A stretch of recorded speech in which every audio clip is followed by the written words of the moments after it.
Hi, team. We're off and running into week six. Week five was outstanding.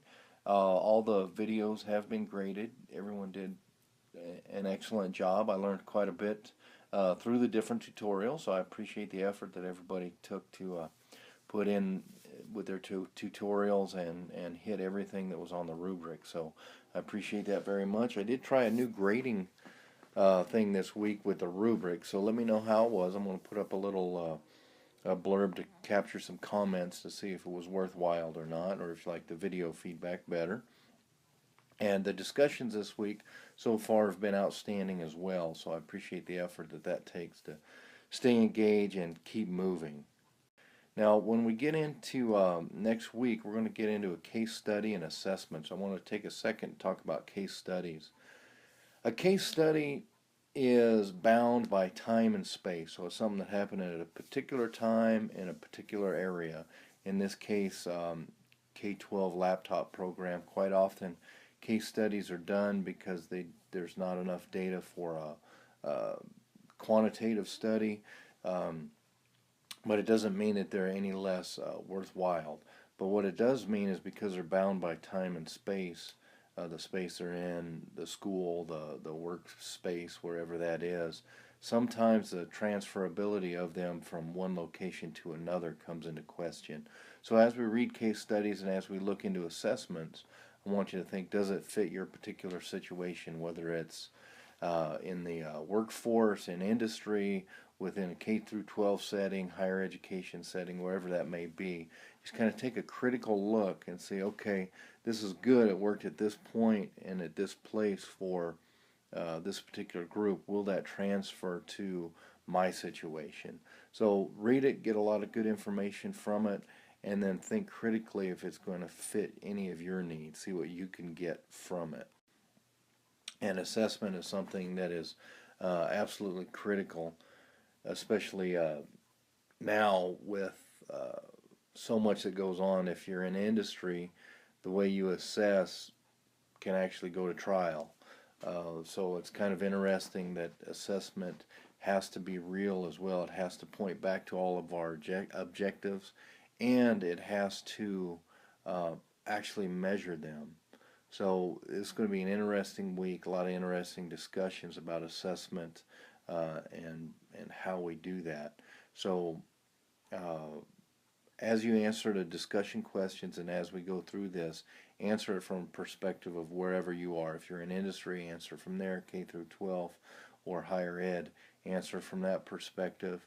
And feel free to jump in and sort of take ownership, not take ownership, but sort of jump into areas that you may not be too familiar with and ask some questions and give some input because oftentimes a fresh set of eyes can really open up a whole new avenue for things such as assessment. So it just takes somebody who's not entrenched in it to come up with a simple question or simple comment. So I always appreciate everyone's perspective no matter what.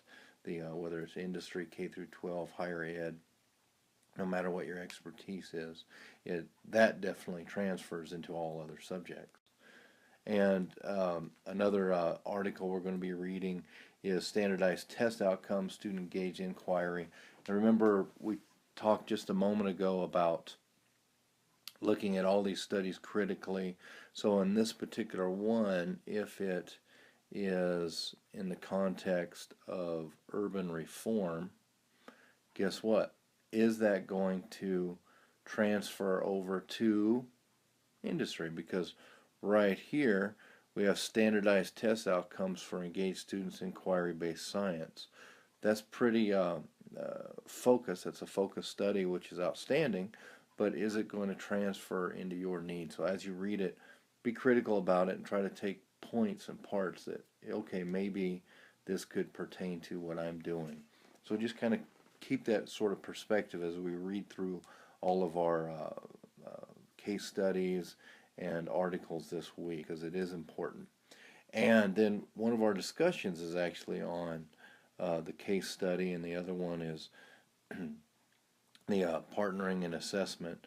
So what I want to see is in our case study, make it pertain. How does it come over to your area? So it doesn't necessarily have to um, be focused on any one. Just make it personal to you, and then we'll engage with conversations going down that. And remember, it's a case study, so does it pertain? Is it bound in time and space, and that's the only place that it's going to work? I don't know. Maybe, maybe not. That's up for what we're going to discuss. And in this one, if you're in the industry, it says if parents, teachers, and administrators put their heads together, think of this from the perspective of managers, designers, and mechanics or employees. Think of it from that perspective. So just try to take a unique perspective that's going to fit your specific need in space. And then remember, the final partnering pedagogies lesson is due, and it's going to be the assessment plan. Going to be due next on the 24th, so not next, but 2 weeks from now. So I absolutely look forward to seeing that, because I know the effort that everybody's put in throughout this. So I just appreciate what it takes to make something that does have that flow, is well thought out, well laid out. Because whenever something looks simple, it means there's been a lot of background work done. There's been a lot of work behind the scenes done, because simple does not come easy. So I just appreciate everybody's hard work and effort in the class, and have a fantastic week.